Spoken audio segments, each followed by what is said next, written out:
Look, I know this sounds crazy, but my friend Ben just moved into his old Art Deco apartment building downtown. It's got that vintage charm, peeling wallpaper with faded floral patterns, whispering forgotten stories, rickety floorboards that groan under every step, like the ghosts of restless tenants, and the Pisa de Resistance, a creaky elevator that groans more than it glides. It feels like it's on the verge of giving up the ghost with every ascent, its rusty groans echoing through the dusty halls. Yesterday, Ben texted me in a panic. He got stuck in the elevator between floors. Not a big deal, right? Happens to the best of us. But here's the unsettling part. There's a floor 13 that isn't even on the button label. Just a blank space where it should be. A void staring back at you, daring you to push the non-existent button. The elevator lurched to a halt, plunging Ben into darkness. The old fluorescent lights flickered and died, leaving him with only the faint glow of his phone screen. He fumbled for the call button, but it was unresponsive. The silence was oppressive, broken only by the groaning of the ancient machinery and the frantic thump-thump of his own heart. It felt like the building itself was holding its breath, waiting. Then the elevator jolted again, and the doors clanged open with a sickening screech. No shiny hallway greeted him, just a gaping maw of inky blackness. The air turned thick and stagnant, the silence broken only by a low, rhythmic dripping sound from somewhere unseen. Ben, ever the curious one, and maybe a little foolish, cautiously stepped out, his phone light cutting through the suffocating darkness.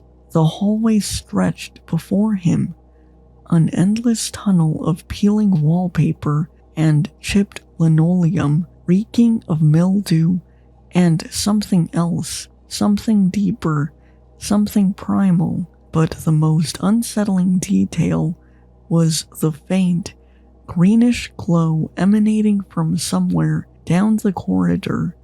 It pulsed rhythmically, like a beating heart, beckoning him forward. He texted me, "There's a floor here, but it's not lit. Should I step out?" My heart hammered against my ribs as I typed back, urging him to stay put, wait for help. It took ages for him to respond, and when he finally did, his message was chilling. He smiled.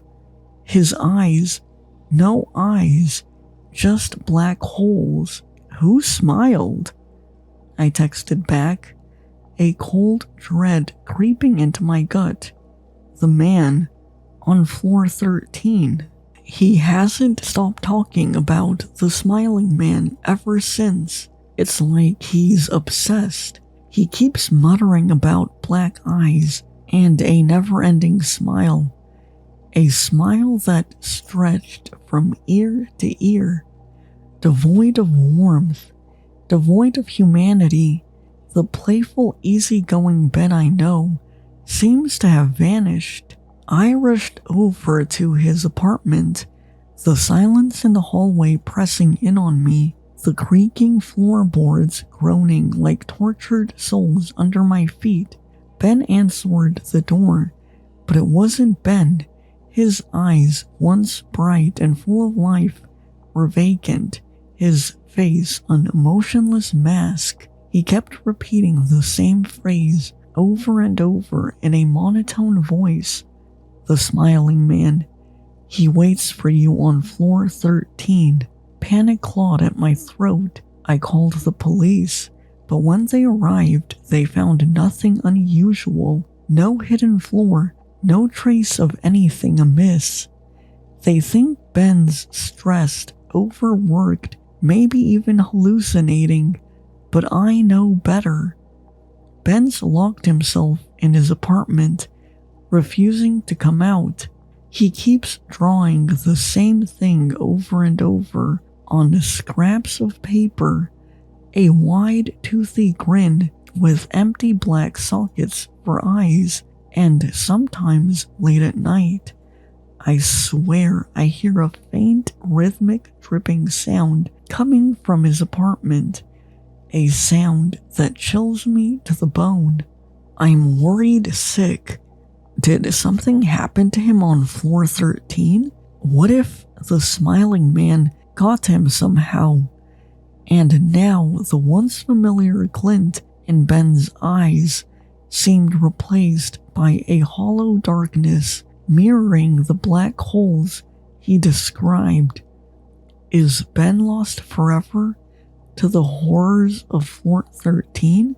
And the most terrifying part, the blank space where the floor 13 button should be, it's no longer blank. It all started a few months ago when I was on sick leave for a long time due to burnout and decided to escape the daily grind. I went to the mountains in Austria for 2 weeks to take a deep breath, go hiking, and so on. Yesterday, I took the train to the vacation apartment I had rented a few weeks ago, but on the way there, I received an email. Dear Sir or Madame, we have to rebook you at short notice for internal reasons. Please check in directly at our sister house in Mutter Street 2, postal code 0349. The house is about half an hour's drive from us. You will be expected there. You will not incur any additional costs. You will just be staying at a different address. Fantastic. Of course, I was traveling without a car, and the way to the vacation apartment was already half an hour's walk from the last train station. Anyway, I decided to take the bus and train hell, as I didn't feel like taking such a long journey with my large suitcase. I replied to the email that I would be arriving later than expected. The reply was, Dear Sir or Madame, under these circumstances, we kindly ask you to use the self-check-in. Click on the button below to use the self-check-in. The key will then be provided for you by requesting a code from an outside key box. I used the check-in button and got a number, 0349. Funny, just like the zip code. I've had the pleasure of self-check-in before. It's a nice thing, but it doesn't sound particularly secure. I got on the last bus. There was no one on it except the bus driver. He only nodded once to greet me. Bored, he looked at the road and drove past the bus stops. Nobody got on. The alpine huts passed my gaze. Some looked very similar to the Black Forest houses. I saw the impressive mountains and vast forests. I was looking forward to spending some time relaxing in the Alps. This has usually helped me to find myself again and find peace in my stressful life. But this time was different. I felt an oppressive sense of unease as I looked into the deep forests surrounding the small settlements. After a while, the bus stopped about 4 kilometers from the vacation apartment in question. Annoyed, I set off with my suitcase. I saw the bus turn around and drive away. Apart from a few houses, there was an inn and a small discount store nearby. It was disturbingly quiet, and there was a sign on the pub, closed. Great, it's getting better and better here. I made my way to the address given, with a podcast playing in my ears. I chased away the strange unease that was plaguing me. The sun was about to set, and the smell of spruce and fir trees hit my nose. I took a deep breath and wanted to grin, which was exactly what I had always loved so much. But the grin faded.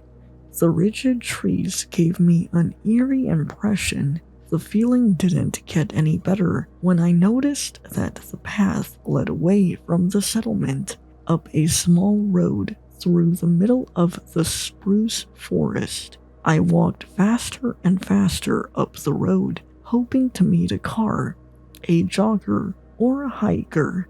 Nothing and nobody came towards me.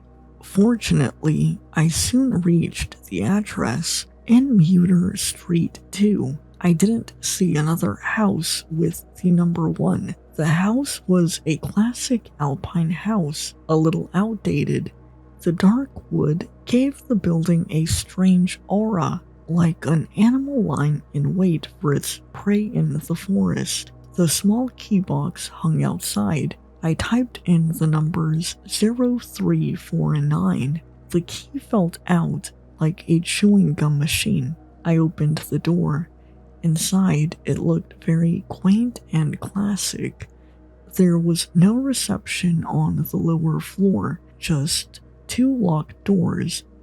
There were deer antlers hanging on the wall, and some stuffed animals opposite, a marmot, a fox, and a stuffed wild boar's head. They looked as if they had been taxidermied. Right in the face of death, just before the shot was fired. Their eyes were wide open, and for a moment, I thought they were chasing me. I shook myself, and goosebumps ran all over my body. I quickly went up the stairs and found the door labeled 1, my room. There were 2 more next to it. The room was also old-fashioned. There was a picture of the Alps on the wall, and the furniture looked almost antique. I had a large room with a bed, a sofa, and a small kitchenette. The bathroom was in a separate room. Exhausted, I lay down on the bed. I turned up my podcast on my cell phone and looked out of the window. I saw a big mountain whose name I didn't know. The sun had set in the meantime. I switched on the small nightlight and closed the curtains. Before I went to sleep, I wrote to a friend about my day and where I was staying. I also sent her a photo of the wild boar. It was getting late, but I didn't get much sleep.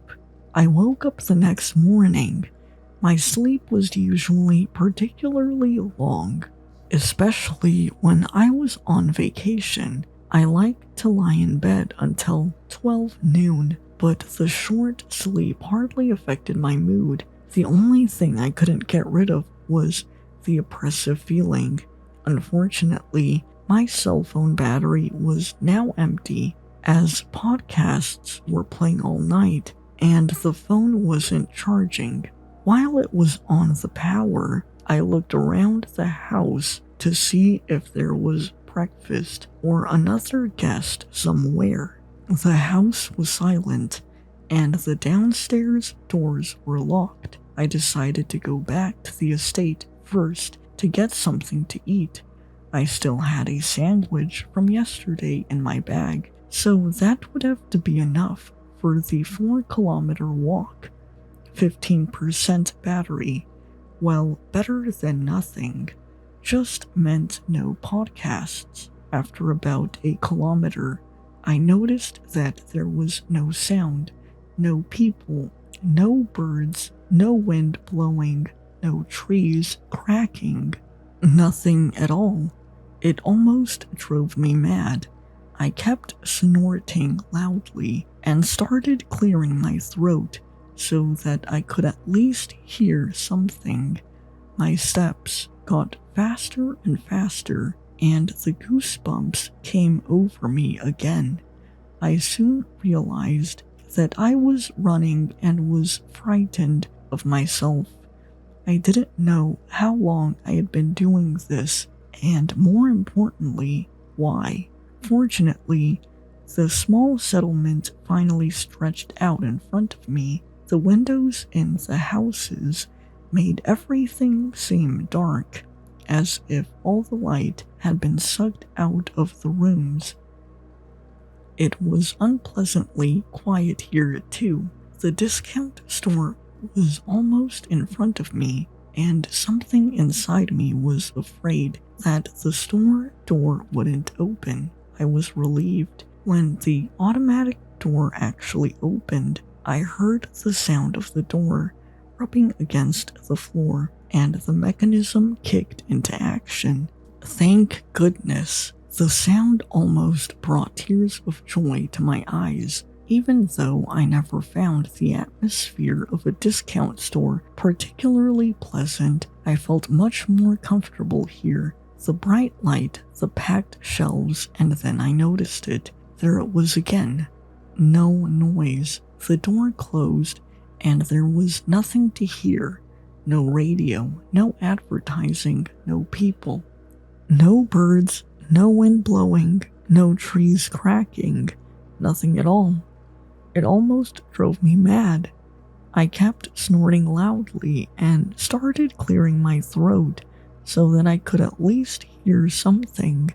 My steps got faster and faster, and the goosebumps came over me again. I soon realized that I was running and was frightened of myself. I didn't know how long I had been doing this, and more importantly, why. Fortunately, the small settlement finally stretched out in front of me. Not even the whirring of the neon lights could be heard. I was briefly startled when my cell phone vibrated. Hey, that sounds fucking creepy. Where are you exactly? I want to Google how many stars the store has. My friend replied to the message from yesterday. I sent her the address and strolled through the discount store, picking up a few snacks and a packet of bread in a basket. When I took a quick look at the checkout, I noticed that there was no one there. Only the self-checkout was flashing. I wondered why they even had one in this remote place. Suddenly, I felt a strange sensation on the back of my neck, as if this strange unease that had been bothering me since yesterday was approaching. I turned around, and for a moment, I thought I saw a skirt tip scurry past a shelf. I shuddered again, slowly. I didn't know whether I should be happy about a person or whether I should be afraid of them. I went through everything in my head and thought to myself that there must be a rational explanation for this. I slowly walked along the shelf and looked at the next row. I froze when someone suddenly appeared in front of me. A woman in a light blue striped dress. Her hair was blonde, and her hairstyle was reminiscent of that of women from the 50s and 60s.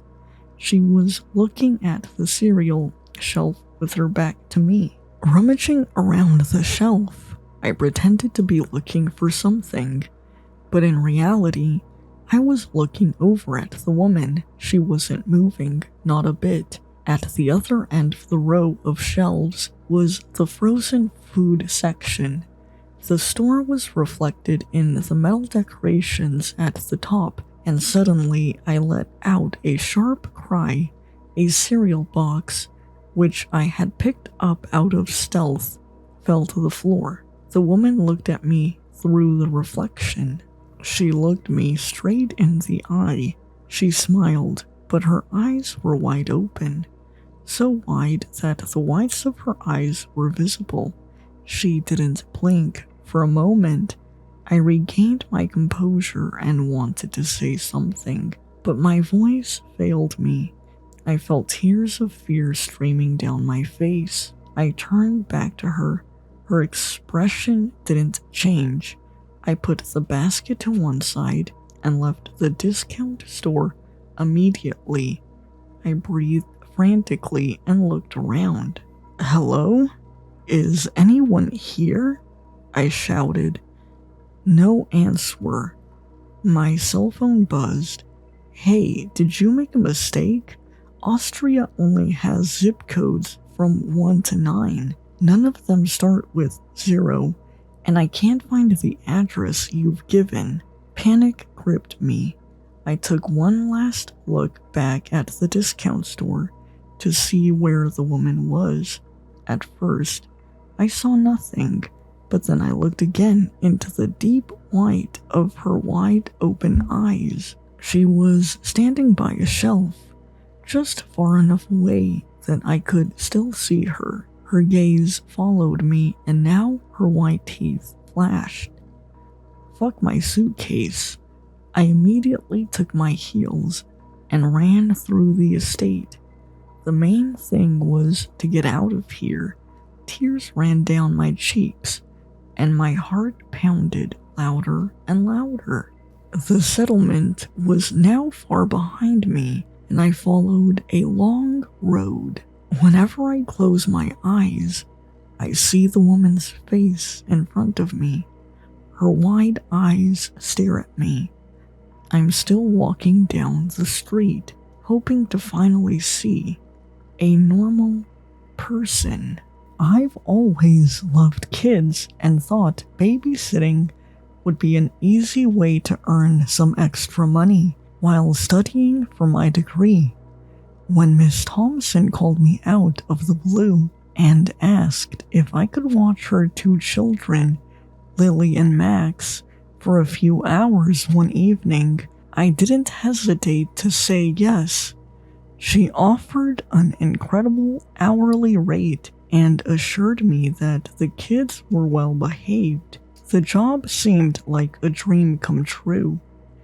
The evening started off normally enough.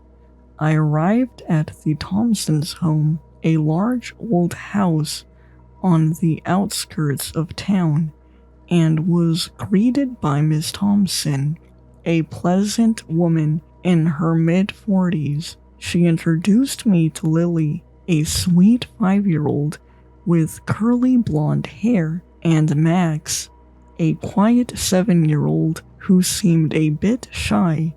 After a brief tour of the house, Miss Thompson handed me a list of rules and instructions. She looked at me with an intensity that made me uneasy. "These rules are very important, Hannah," she said. "Please follow them exactly." I nodded, taking the list from her. "Of course, Miss Thompson, I will." She smiled, but it didn't reach her eyes. "Thank you. We'll be back around midnight." With that, she and Mr. Thompson left, and I was alone with the kids. I glanced at the list of rules, feeling a little silly. How hard could it be to babysit for a few hours? Always keep the doors and windows locked. No problem. It was an old house, and I figured they just wanted to be safe. Do not let the children play outside after dark.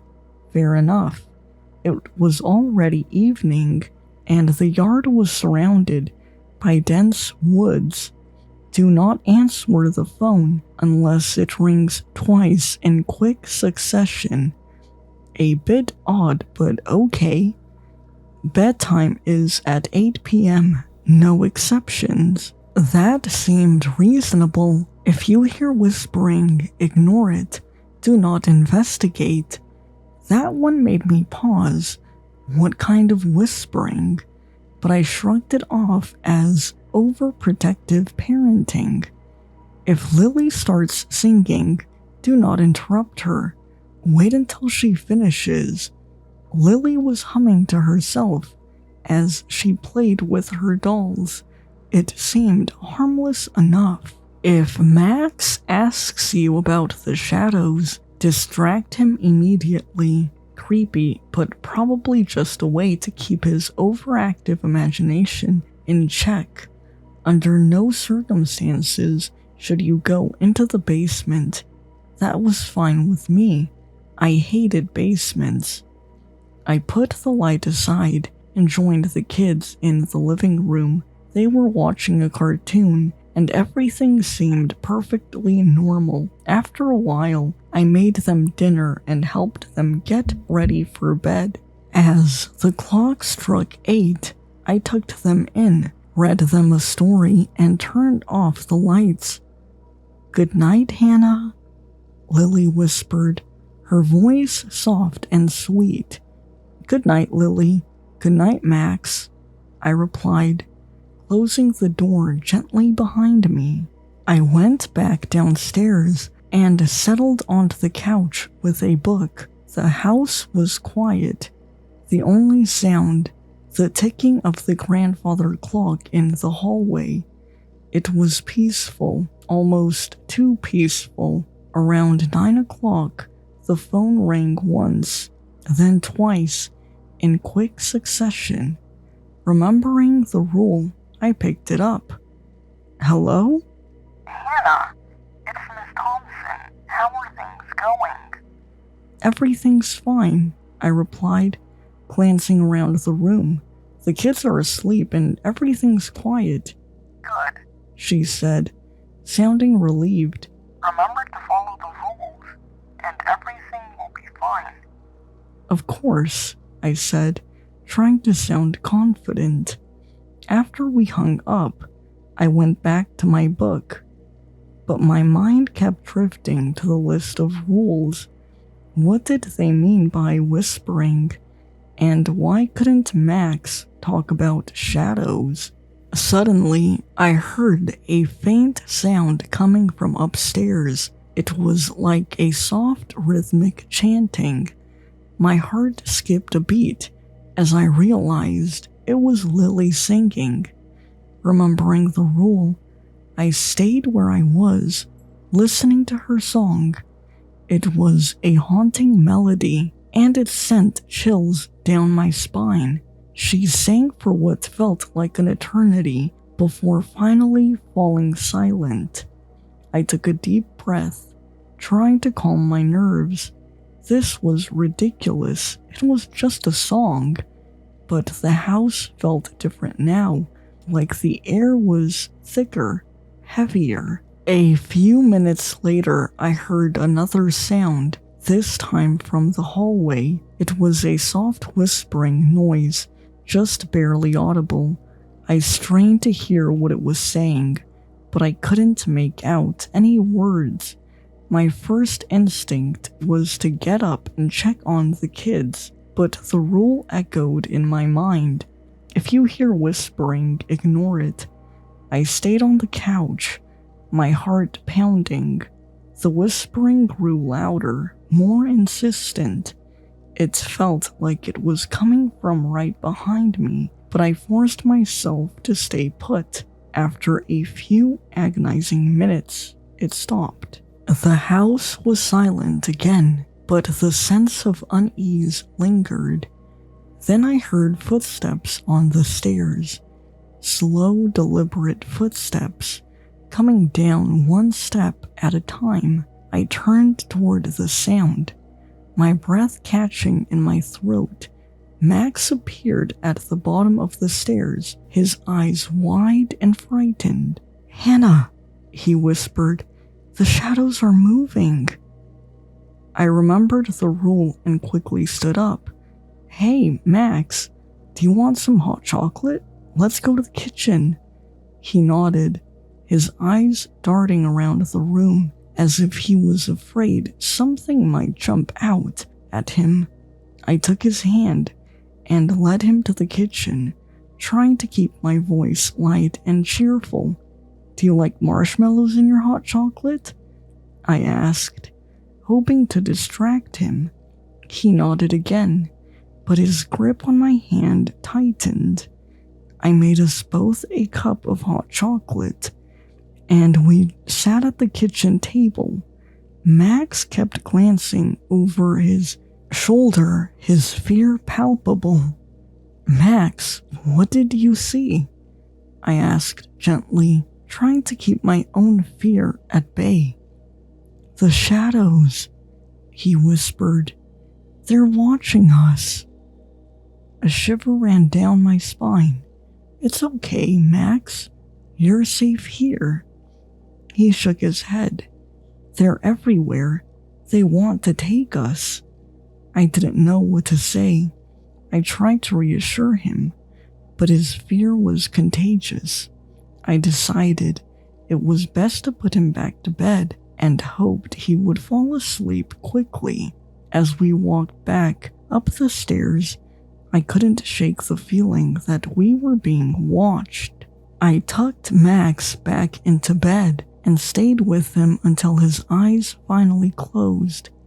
As I turned to leave the room, I caught a glimpse of movement in the hallway. My heart leaped into my throat, but when I looked again, there was nothing there.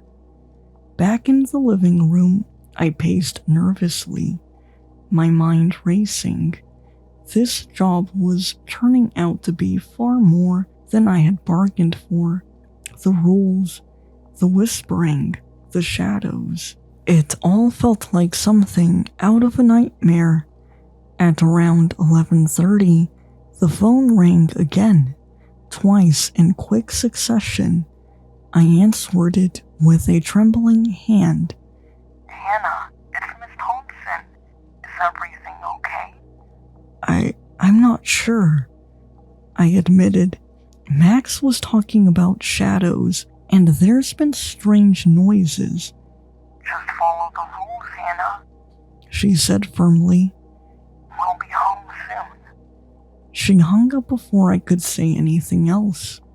I set the phone down, my hands shaking. What was going on in this house? A sudden noise from the basement made me jump. It was a soft, rhythmic thumping, like someone knocking on a door. The rule about the basement flashed through my mind. Under no circumstances should you go into the basement. I wanted to ignore it, to pretend I hadn't heard anything. But the sound was persistent. I took a deep breath, trying to muster my courage. Maybe it was just a loose pipe or an old furnace acting up. As I stood there debating what to do, the knocking grew louder, more insistent. Against my better judgment, I found myself moving toward the basement door. My hand trembled as I reached for the doorknob. Just as I was about to turn it, a voice behind me made me freeze. "Hannah, don't!" I spun around to see Max, standing at the top of the stairs, his eyes wide with fear. "Go back to bed, Max," I said, my voice shaking. "Please don't open the door," he whispered. "They'll get out." My heart pounded in my chest. Who will get out? "The shadows," he said, his voice barely audible. "They're trapped down there. If you open the door, they'll come for us." The fear in his voice convinced me to step back. I guided Max back to his room and tucked him in once more, promising him that I wouldn't open the basement door. Back in the living room, I sat on the couch, my mind racing. The knocking continued, but I forced myself to ignore it. Whatever was down there, I didn't want to find out. Finally, just before midnight, the front door opened, and Miss Thompson walked in, followed by her husband. Relief washed over me at the sight of them. "How was everything?" she asked, her eyes scanning the room. "It was eventful," I said, trying to keep my voice steady. She nodded. as if she expected that answer. "Thank you, Hannah. You did well." I gathered my things and headed for the door, eager to leave the house and its unsettling secrets behind. As I stepped outside, Miss Thompson's voice stopped me. "One last thing, Hannah." I turned to look at her. "Yes? Never speak of what happened here tonight, for your own sake." I nodded, too shaken to argue, and left the house. The drive home was a blur. My mind was filled with thoughts of shadows, whispers, and the rules I had barely understood. As I lay in bed that night, I couldn't shake the feeling that something had followed me home. The darkness in my room seemed thicker, more oppressive. I kept the lights on, unable to sleep, haunted by the events of the evening. The next morning, I woke up with deep dark circles under my eyes. Despite barely sleeping, as I dragged myself to the bathroom, I noticed something odd in the mirror. There were faint, shadowy figures flickering behind me. I turned around quickly, but there was nothing there. I tried to convince myself it was just my imagination, a remnant of the night's terror. Over the following days, the occurrences escalated. I would see fleeting shadows out of the corner of my eye, hear whispering voices when I was alone, and feel a chilling presence in my room. At night, my grades started to slip, and I found it hard to concentrate on anything. Friends noticed the change in me, commenting on how tired and distracted I seemed. One night, as I was studying for an important exam, the power went out. I sat in the dark, trying to steady my breathing, when I heard the familiar whispering. It was louder now, almost as if it was inside my head. I clutched my ears and squeezed my eyes shut, but it didn't stop. Suddenly, a cold hand grabbed my ankle, pulling me off my chair.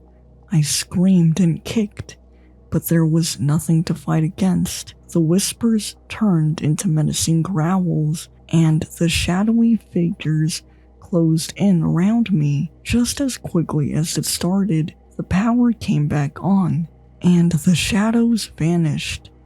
But the fear remained a constant reminder that I was never truly alone.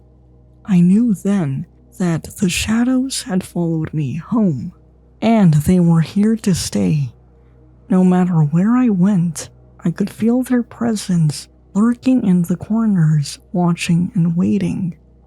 The babysitting job that seemed like a dream had turned into a never-ending nightmare. Desperate for a solution, I contacted Miss Thompson, hoping she could help me banish the shadows. She listened to my plight with a knowing expression, and then reluctantly gave me a small worn book titled Warnings Against the Dark. She explained that it contained rituals and protections that might help me rid myself of the shadows. I spent the next few nights carefully following the instructions in the book. I lit candles, burned herbs, and recited incantations. Each night, the presence of the shadows seemed to weaken.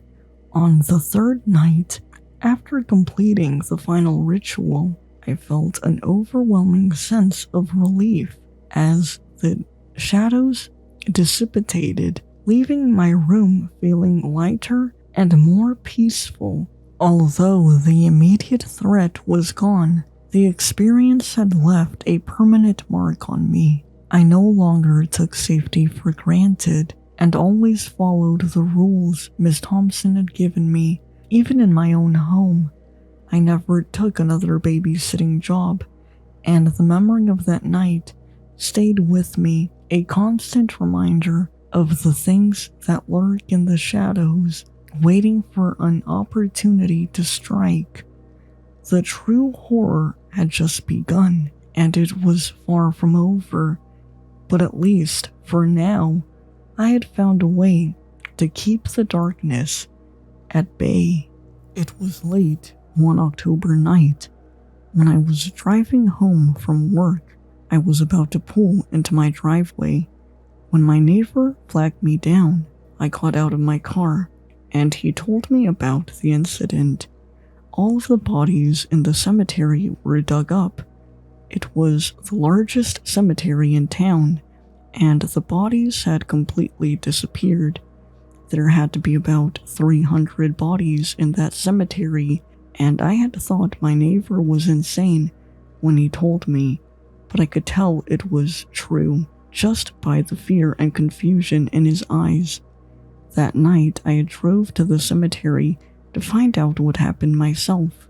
When I arrived, there were police swarming the area, and I was told to go home by one of the officers. I had relatives in that cemetery. One of them was my deceased wife, who had died last year in a freak accident. My half-brother was also buried there, along with my aunts and uncles, and even my grandparents. I had so many questions. How could someone be able to move all 300 of those bodies without someone noticing? How could they possibly dig up every single body? And who would be sick enough to do so? I assumed it must have been a group effort. I went home that night and went to bed. My mind was all over the place and was unable to rest. When I finally shut my eyes, there was a loud banging on the door. It was 6 a.m. I opened the door to see 2 officers who were going around asking everyone in town if they've seen or heard anything that night. They entered my house and began to ask questions: where I was during the incident, did I see anything suspicious while driving home, etc. About 5 minutes later, they left, and they planned on searching on the other side of town. The cops were all over town. The county decided to prevent the case from entering the local news channel. From what I heard, they wanted to keep the case manageable and didn't want dozens of news reporters swarming the town. It's been about a week later, and I hadn't been able to sleep straight. The cops still haven't been able to find any trace. That day, I was driving to my father's house. My dad lived on the secluded side of town, and everywhere you looked, it was all forest. It's a 40-minute drive to his house, and all forest the entire way there. My dad lived alone with a few other small homesteads around him. When I arrived at my dad's house, he wasn't home. I had no idea where he could have been. He hardly ever left his house. It was on my drive back when I smelled something. I smelled something so horrid that I pulled over on the side of the road to vomit. The air smelled like there were 1,000 corpses surrounding me. I should have reported it to the police. I don't know why I didn't. I should have never investigated the smell by myself. It was getting late. It was around 4 p.m., and I decided to walk into the forest. I covered my nose with my shirt, but even then, the smell still found a way into my nostrils.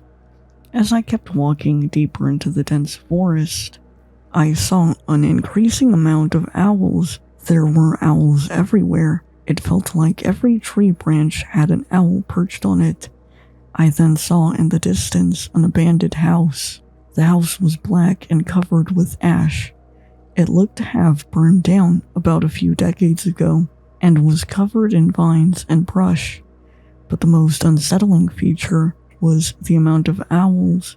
All you could hear were owls all around you. Thousands were calling all around me, and I could barely hear myself think. I've briefly studied about birds in the past, and these owl calls clearly sounded distressed.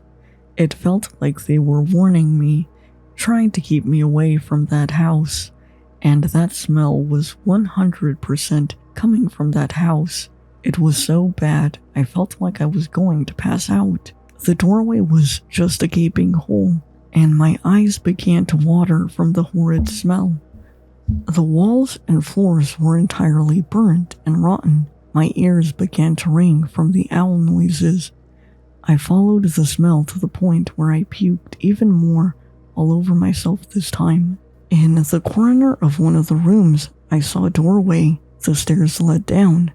I began to walk down them, and at about halfway down the stairs, I could see severed human limbs. It was when I was on the final step when I could see the whole room.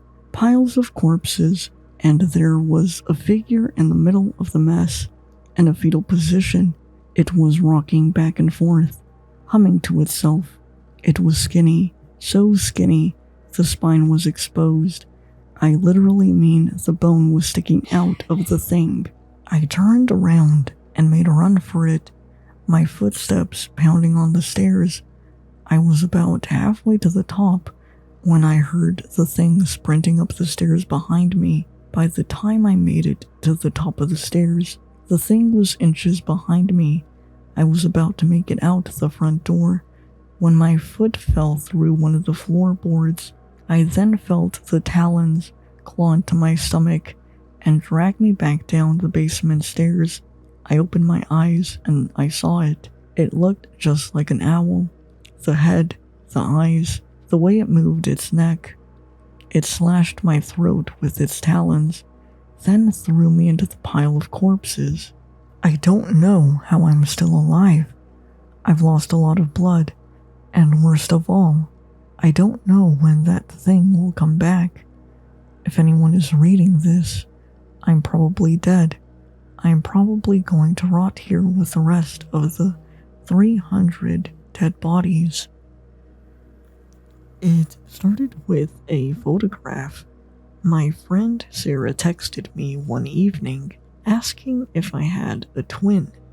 I laughed it off, knowing I was an only child. Then she sent me a picture she had taken at a local coffee shop.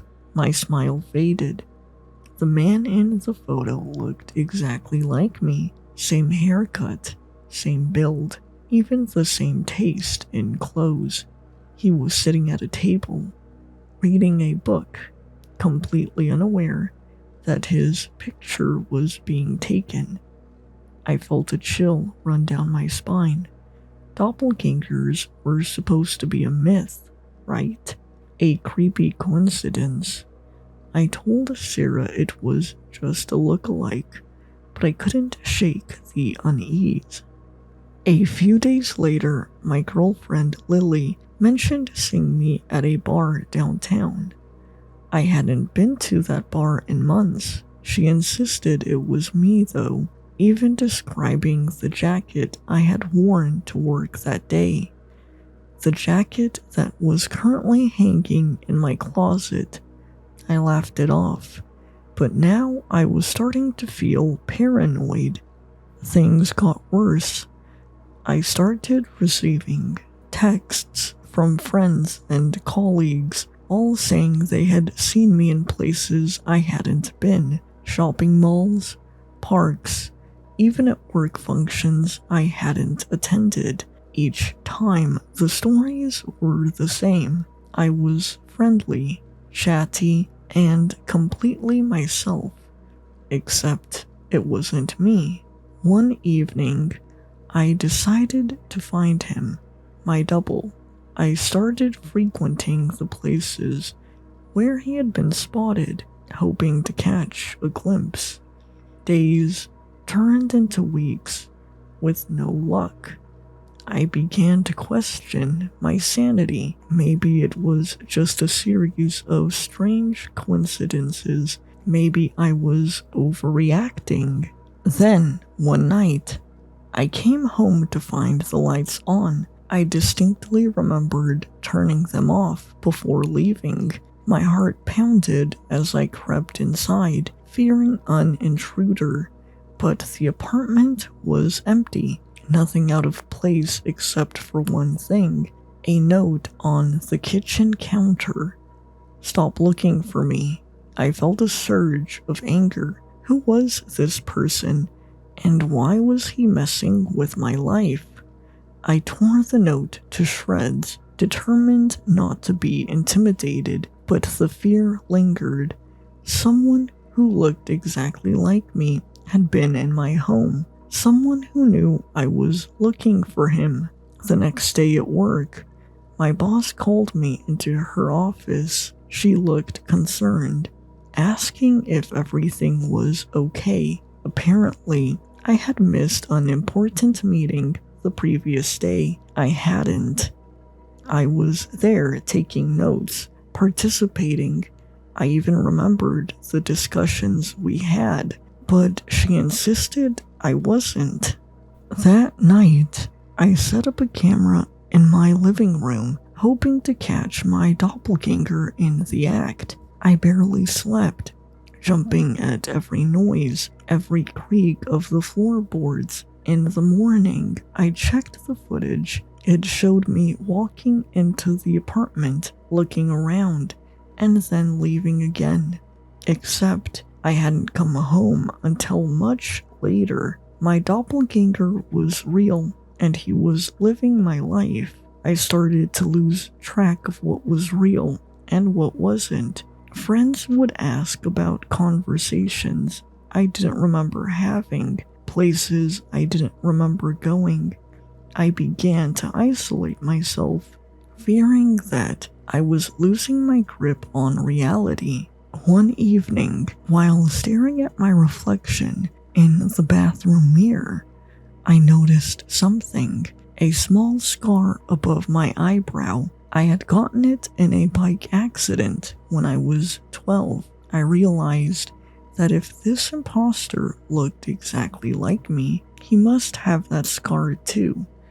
It was a small detail, but it was something only someone who had lived my life would have. Determined to confront him, I went to all the places he had been seen, asking around, showing the photograph Sarah had taken. Finally, a barista recognized him and mentioned he was a regular, always coming in around the same time each week. I waited at the coffee shop, nerves on edge. Hours passed, and then there he was. Seeing him in person was like looking into a mirror. He saw me too, and for a moment, we just stared at each other. Then he smiled, a cold, knowing smile, and walked out. I followed him, determined to get answers. We ended up in a quiet park, and finally, he turned to face me. "Why are you doing this?" I demanded. "Who are you?" He just smiled again. "I'm you, the you that you could have been, the you that took risks, made different choices, the you that lived life to the fullest." I shook my head. "That doesn't make any sense." "It doesn't have to," he replied. "Just know this. You can't escape me. I'm always going to be there, living the life you didn't." With that, he turned and walked away, leaving me standing in stunned silence. I haven't seen him since, but I know he's still out there, living my life, making different choices, always one step ahead. If you ever see someone who looks exactly like you, don't ignore it. Don't dismiss it as a coincidence. Because sometimes the scariest thing isn't a monster or a ghost. It's the thought that there might be another you out there, living a life you never chose. It was supposed to be a routine business trip for my father and brother. They boarded Flight 237 with every intention of returning home in a few days. I remember standing at the airport, waving goodbye to them, completely unaware that it would be the last time I'd see them. Flight 237 vanished without a trace. No wreckage was found, no distress signals sent. It was as if the plane had been swallowed by the sky. The search went on for months, and then years. But hope faded into sorrow, and sorrow turned into a gnawing emptiness that never left. Our family tried to move on, but the shadow of that lost flight hung over us like a curse. My mother never stopped looking at the sky, as if she expected to see them walking back down the driveway one day. I grew up haunted by the mystery, the unanswered questions. What happened to them? Did they suffer? Did they cry out for help that never came? 20 years passed, and I built a life for myself, far from the painful memories. I avoided flying whenever possible, but some things can't be escaped. My job required me to take a flight to a distant city, and after much hesitation, I booked the ticket. I felt a chill as I boarded, a sense of impending doom that I couldn't shake. The plane took off without incident, and I tried to relax. But an hour into the flight, the cabin lights flickered, the hum of the engines faltered, and the plane was suddenly plunged into darkness. The emergency lights glowed an eerie red, casting long shadows down the aisle. I felt the plane start to descend, not in a smooth glide, but in a sickening drop. Panic erupted. I fumbled for my seatbelt, my heart pounding. That's when I saw them. My father and brother, sitting in the row across from me, staring straight ahead with vacant eyes. They looked exactly as they had 20 years ago, untouched by time. The other passengers, they were all the same people who had been on Flight 237, faces I had seen in the news, in the endless memorials and vigils.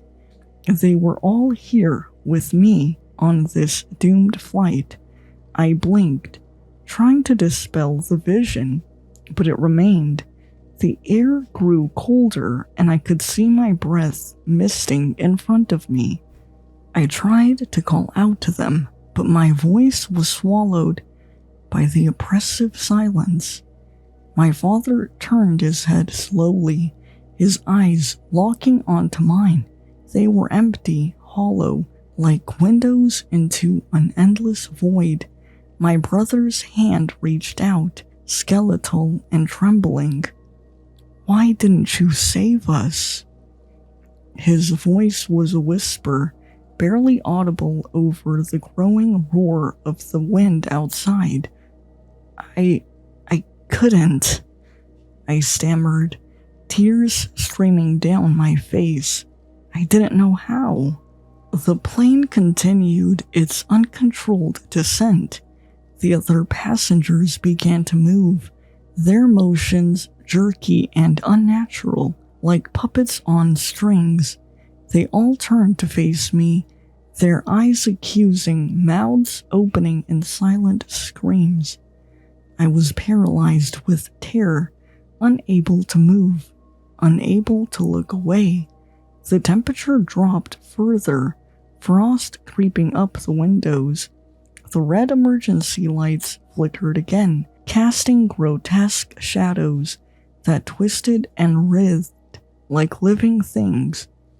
The overhead compartments began to open and close on their own, the sound echoing through the cabin like a series of gunshots. The seats around me started to shake violently, as if something was trying to break free from within. I could hear a low guttural moan rising from the depths of the plane, a sound that seemed to vibrate through my bones. The passengers, my father and brother included, started to chant in unison, a language I couldn't understand. Their voices merged into a haunting, otherworldly dirge that filled the air with a sense of dread. I clutched my seat, knuckles white, as the plane plummeted faster. The windows shattered, letting in a howling wind that tore through the cabin. Papers and debris flew around in a chaotic whirlwind. My father leaned closer, his face inches from mine. "Join us," he whispered, his breath icy on my skin. I screamed, closing my eyes, wishing it all to end. The plane shook violently, and I could feel it breaking apart. My body was thrown against the seat, and then everything went black. When I woke up, I was lying on a cold, hard surface. The air was thick and heavy, filled with the scent of decay. I struggled to sit up, my body aching. I was in a cavernous, dimly lit space. The remnants of the plane scattered around me. The passengers were there too, standing in a circle around a dark, pulsating mass at the center. My father and brother stood closest to it, their faces expressionless.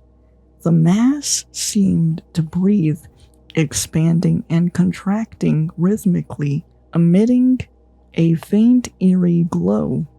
I tried to stand, but my legs refused to cooperate. I crawled forward, compelled by an unseen force. As I neared the center, I could hear whispers, voices from the mass calling to me, beckoning me closer. I reached out, my hand trembling. The surface of the mass was cold and slick, like the skin of a serpent. It pulsated under my touch, and the whispers grew louder, more insistent. "Join us," they repeated over and over. I felt a sharp pain in my chest, and I screamed as my vision blurred.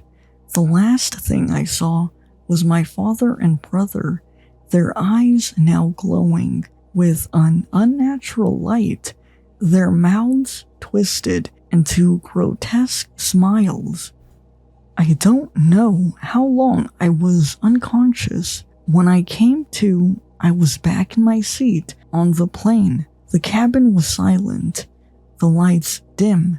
The other passengers were gone, and the plane was steady, cruising at a normal altitude.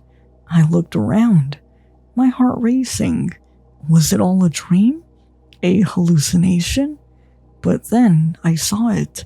My father's watch, lying on the seat next to me, still ticking, untouched by time. The plane landed without further incident, and I stumbled off, clutching the watch. No one else seemed to remember what had happened. The passengers and crew went about their business, oblivious. But I know the truth. Flight 237 never really vanished. It's out there, somewhere, waiting. And now, so am I. I found the pieces in a little plastic bag at an antique shop. The shop was just down the street from the building I used to live in. The owner of the shop was a nice old man with a really long gray beard. I didn't talk to him, but he struck me as a sort of failed artist. He sold a lot of art, or at least tried, other than the usual vintage junk. I think most of it was actually his.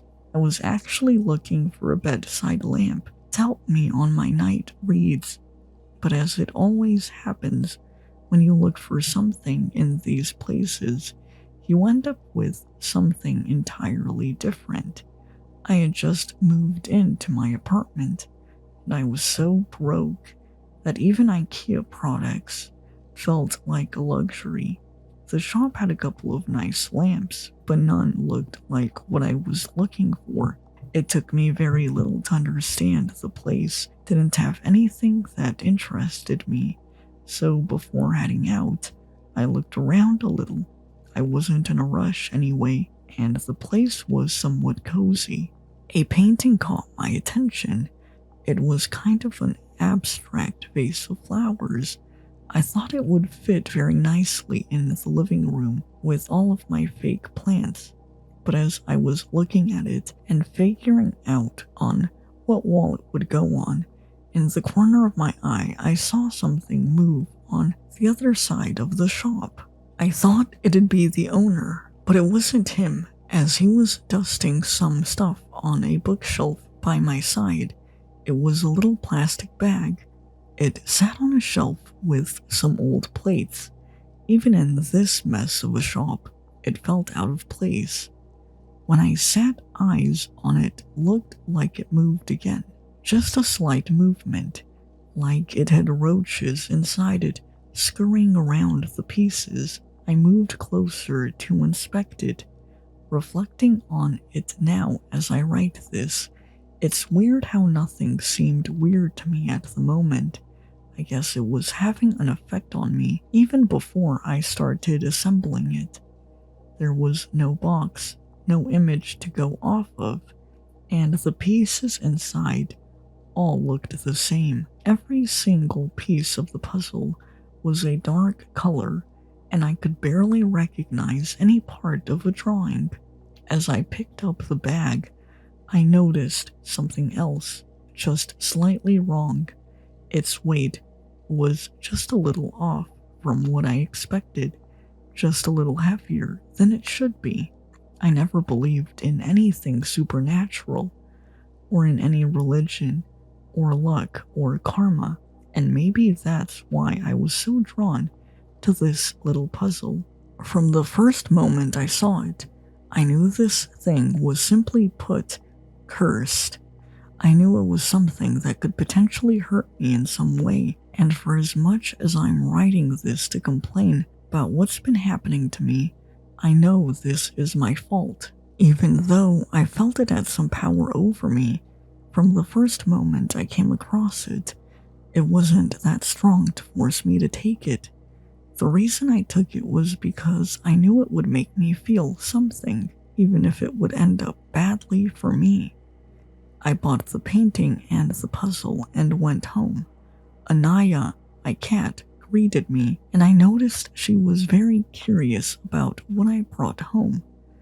I moved to the couch, opened the bag, and laid all the pieces of the puzzle on the coffee table. Anaya came to check it out, took one sniff, then scurried away. She wasn't scared, but she didn't trust it the same way she treats a stranger when they come to visit. The last puzzle I ever assembled was probably the Barbie one my Aunt Meredith gifted me for my 7th birthday. Not the greatest gift I ever received, but I remember it keeping me occupied for a boring summer afternoon. I also remember breaking it up and putting it back in its box after I was done with it, since I didn't really know what to do with the puzzle at the time. I honestly still don't know what you do with it. I guess you put it in a frame and hang it somewhere? I decided that's what I was going to do with this one, but I had to assemble it first to find out its size before buying the right frame, since there was no box for it. Pieces weren't that many, so it shouldn't have been that big, and yet, after a couple of hours of putting pieces together, I ran out of space on my coffee table. Did I say laid all the pieces on the table? Well, that's what I thought. But somehow, I kept finding more and more in the bag. When it looked like I used up almost all of the pieces, more kept showing up. It kept happening again and again, and yeah, I thought it was strange, but it also made some sense. It felt like some sort of dream logic. I say dream because the nightmare hadn't started yet. It was midnight at one point. Don't know how I didn't see it coming. I even skipped dinner and forgot to feed Anaya. I even missed my usual evening call I have with my mother. I noticed the missed calls on my phone and texted an apology to my mother, saying my afternoon nap got out of control. It was in character for me. I did my night routine and checked the house one last time before going to bed. When I came to check it again, the puzzle had somewhat shrunk. It was subtle, but still noticeable. Only one piece was missing. I checked the bag for it, but for the first time all day, it was empty. I looked under the table and the couch, but had no luck. I went to bed before this little inconvenience could drive me crazy, like these things usually do, and I told myself I'd check better in the morning. A pressure in my stomach woke me up. Nausea followed and built up quickly, so quickly I couldn't get to the bathroom in time and puked on my bed. I felt slightly relieved right after. I massaged my throat as I felt something had scratched it. When I looked down at the mess I made, I saw what it did. It was the puzzle piece. I don't know how it got there, it just did. And again, I had that feeling that all of it made sense, somehow. I cleaned myself up and put the bed sheets in the washers. I then washed the puzzle piece. It was a little mushy, but it wasn't ruined, so I went to complete the puzzle. It was exactly the centerpiece. When completed, the art of the puzzle finally revealed itself. It was very dark, like a black void of some sort, but you could make out a little object in the center, a hand. Did I waste a whole day just for this? I asked myself. So I kept looking to understand if it meant something, or maybe just to justify this waste of time. But the more I looked, the more the hand got bigger. It was subtle at first, but it increasingly got bigger, faster and faster. Then it shot out of the puzzle and grabbed my head. Its palm crushed my face, and its finger wrapped around the back of my head. With a tight, cold grip, it tried to drag me down. I grabbed the edges of the coffee table and tried to resist. I tried to scream, but the palm pressed too tight over my mouth. No words could come out. I tried to bite and push away, but nothing could free me. I started to feel dizzy.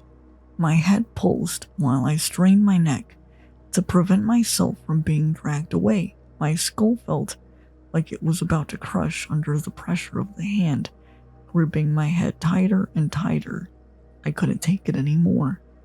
I grabbed the coffee table from underneath and flipped it.